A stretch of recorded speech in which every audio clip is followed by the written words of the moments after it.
इस खबर के प्रायोजक बाय वागजी मसाले, हर चुटकी में जायका। Wagji premix spices. PCC chief Jitu Patwari ने सरकार के निषाद राज सम्मेलन की सराहना की, लेकिन सवाल उठाया कि विभिन्न वर्गों के सम्मेलनों से आर्थिक, रोजगार और सामाजिक दायित्वों में कितना लाभ हुआ।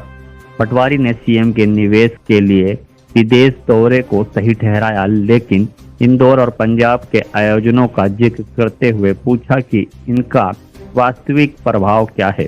पटवारी ने सरकार से श्वेत पत्र जारी करने की मांग की, जिसमें इन्वेस्टर समिति से आए निवेश, सरकार के खर्च और सृजित रोजगार का ब्यौरा हो।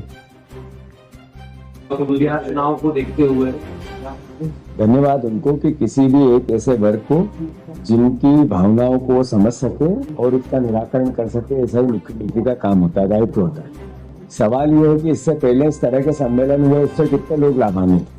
सवाल ये है कि सामाजिक संगठनों के सम्मेलन करने के साथ साथ क्या उनकी आर्थिक स्थिति, उनके रोजगार की स्थिति, उनके सामाजिक दायित्व, उनकी स्थिति का क्या सरकार संज्ञान ले रही है क्या?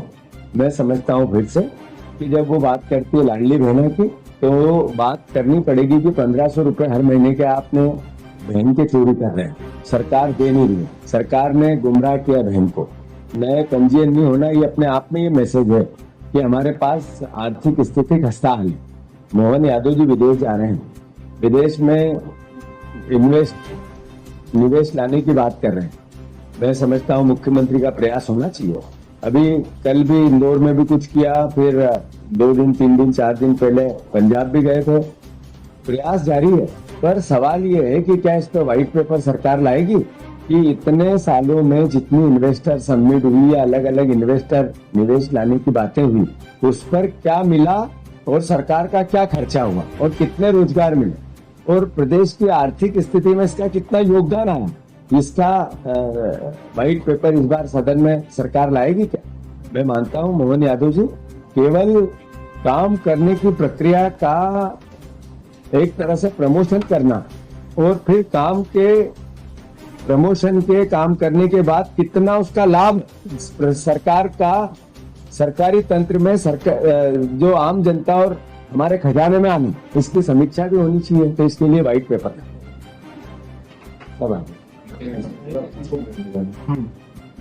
सत्ता का मद क्या होता है, ये बार बार भारतीय जनता पार्टी के नेता जनता के सामने प्रदर्शित कर रहे हैं।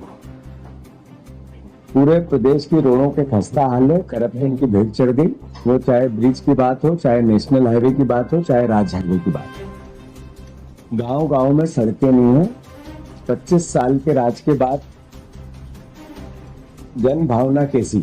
एक गर्भवती बहन ने जब आवाज दी कि जिम्मेदार लोगों आओ ये सड़क बनाओ, तो सांसद का बयान अपमानित करने जैसा है, अहंकार से भरा हुआ है। उस बहन को तारीख दी जा रही कि आपकी डिलीवरी की तारीख दो, हम आपके घर से आपको हॉस्पिटल भेजेंगे, पर सड़क नहीं बनाएंगे। ये मैसेज है कि जो जिम्मेवारी दी है जनता ने इन लोगों को, वो जिम्मेवारी का किस तरीके से खोल उड़ा रहे हैं ये लोग। मद का जन भावना के खिलाफ जिस तरीके से वक्तव्य आ रहे हैं, मध्य प्रदेश की कानून व्यवस्था हो या मध्य प्रदेश की राजनीतिक व्यवस्था हो, चिंताजनक। मैं फिर से आदरणीय मुख्यमंत्री जी, आपके मंत्रियों के जवान पे लगाम लगा और जो दायित्व है वो निभाओ। जो सड़कों के हालात हैं, मैं मानता हूं कि मध्य प्रदेश में आपके भ्रष्टाचार चिल्ला चिल्ला कर चीख कर पुकार रहा है कि ये 50% कमीशन की सरकार है। और मैं मानता हूं कि ऐसे में जो वेंडेटा पॉलिटिक्स आप लोग कर रहे हो, ये जनता भी इससे ग्रसित हो रही है। राजनीतिक दल के व्यक्ति ने कुछ कहा, FIR लिखाएंगे। अगर जनता ने कुछ कहा तो उसको भी डराएंगे। मैं समझता हूँ इस तरह का लोकतंत्र नहीं चल सकता। ये नरेंद्र मोदी का नया भारत हो सकता है, प्राचीन भारत की सभ्यता और परंपरा का लोकतांत्रिक व्यवस्था का हिस्सा नहीं।